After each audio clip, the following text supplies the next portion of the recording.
जय श्री कृष्णा। आइए सुनते हैं मार्गशीर्ष अमावस्या की व्रत कथा।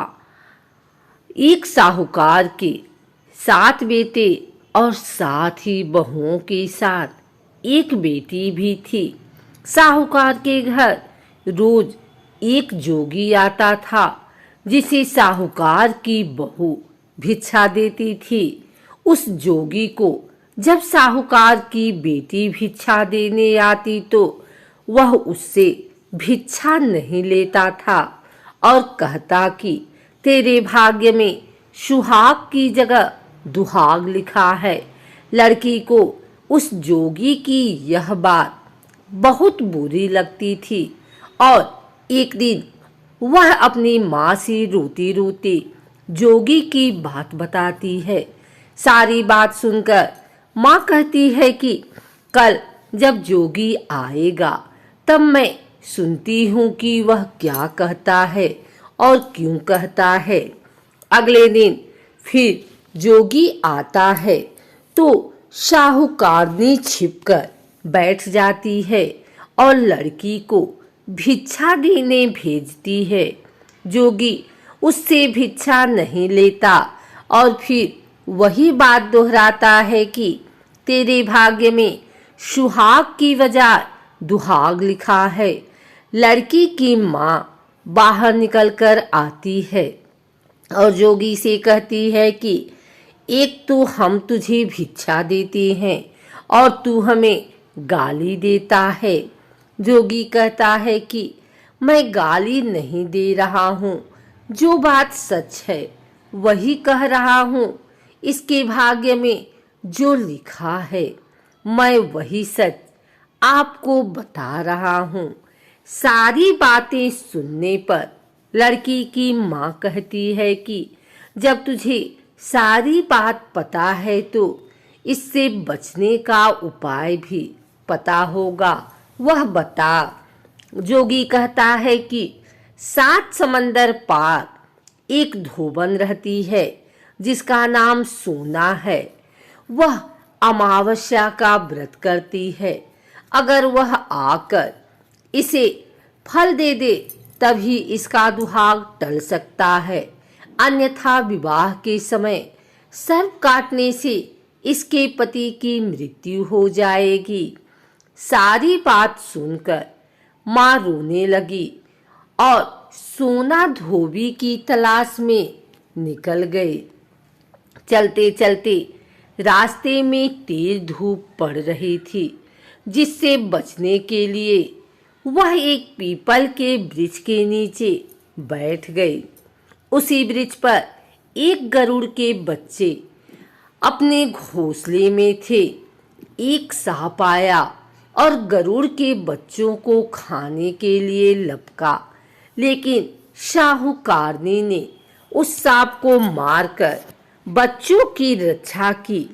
कुछ देर बाद गरुड़नी आई और सब जगह खून देखकर साहूकारनी को चोट से मारने लगी। साहूकारनी बोली कि एक तो मैंने तेरे बच्चों को सांप से बचाया है और तू मुझे ही मार रही है। सारी बातें जानने पर गरुड़नी बोली कि तूने मेरे बच्चों की रक्षा की है, इसलिए मांग जो चाहती है।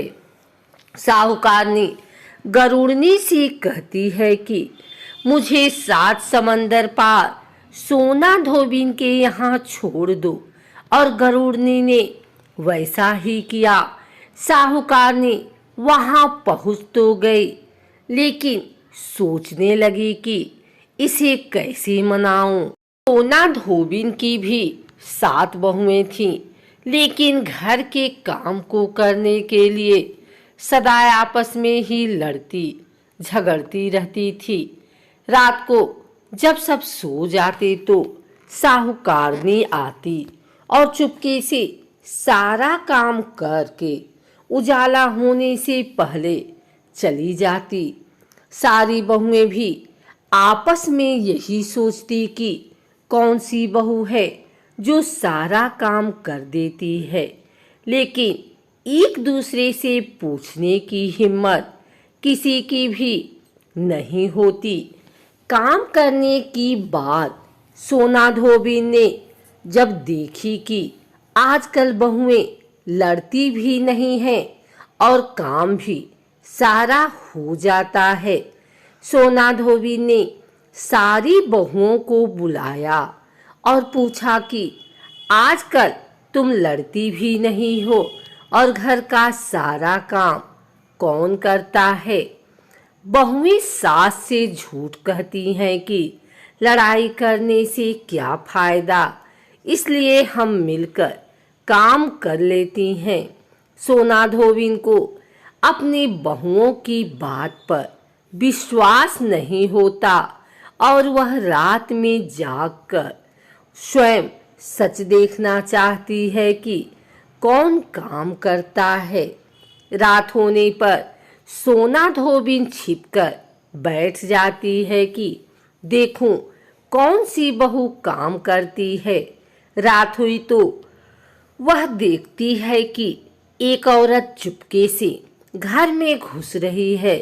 वह देखती है कि उसने घर का सारा काम कर दिया है और जाने की तैयारी में है।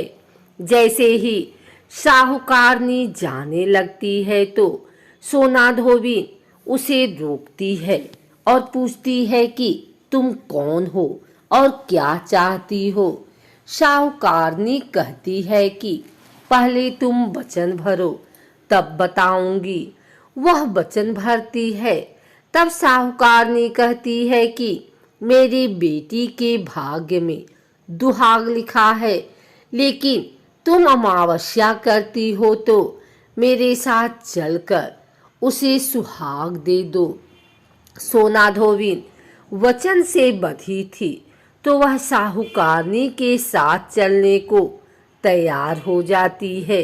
जाते हुए सोना धोबिन अपने बेटों व बहुओं से कहती है कि मैं इस औरत के साथ इसकी बेटी को सुहाग देने जा रही हूँ, लेकिन अगर मेरे पीछे से तुम्हारे पिताजी मर जाएं तो उन्हें तेल के कूपे में डालकर रख देना। धोबिन साहूकारनी के घर पहुंच जाती है। साहूकारनी अपनी बेटी का विवाह करती है तो फेरों के समय सोना धोबिन कच्चा करवा, दूध तथा तार लेकर बैठ जाती है। कुछ समय बाद सांप आया और दूल्हे को डसने लगा तो सोना धोबिन ने करवा आगे कर तार से सांप को बांध दिया और सांप मर गया। अब सोना धोबिन ने लड़की को सुहाग दिया और कहा कि जितनी अमावस्याएं मैंने की है उन सभी का फल साहूकार की इस लड़की को मिलेगा। अब आगे जो अमावस्या मैं करूंगी उनका फल मेरे पति व बेटों को मिलेगा। सभी लोग अमावस्या की जय जयकार करने लगे। सोना धोबिन अपने घर वापिस जाने को तैयार हुई तो साहूकारनी ने कहा कि तुमने मेरे जमाई को जीवन दान दिया है, इसलिए तुम जो चाहो मांग लो। सोना धोबिन बोली कि मुझे कुछ नहीं चाहिए और वह चली गई। रास्ते में चलते हुए फिर से अमावस्या आ गई। उसने पीपल के पेड़ के नीचे बैठकर कहानी कही, व्रत रखा और पीपल के पेड़ की 108 बार परिक्रमा की।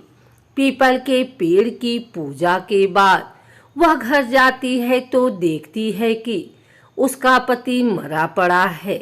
अब रास्ते में अमावस्या जिसको की थी उसका फल अपने पति को दे दिया, जिसके प्रभाव से वह पुनः जीवित हो गया।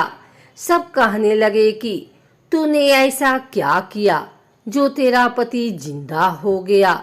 वह कहती है कि मैंने तो ऐसा कुछ नहीं किया है, बस रास्ते में अमावस्या आ गई थी जिसका मैंने व्रत किया, कहानी कही और पीपल के वृक्ष की 108 बार परिक्रमा की। अब सारी नगरी में ढिढोरा पिटवा दिया कि हर कोई अमावस्या करेगा, पूजा करेगा, व्रत रखेगा, कहानी कहेगा और पीपल के वृक्ष की 108 बार परिक्रमा करेगा।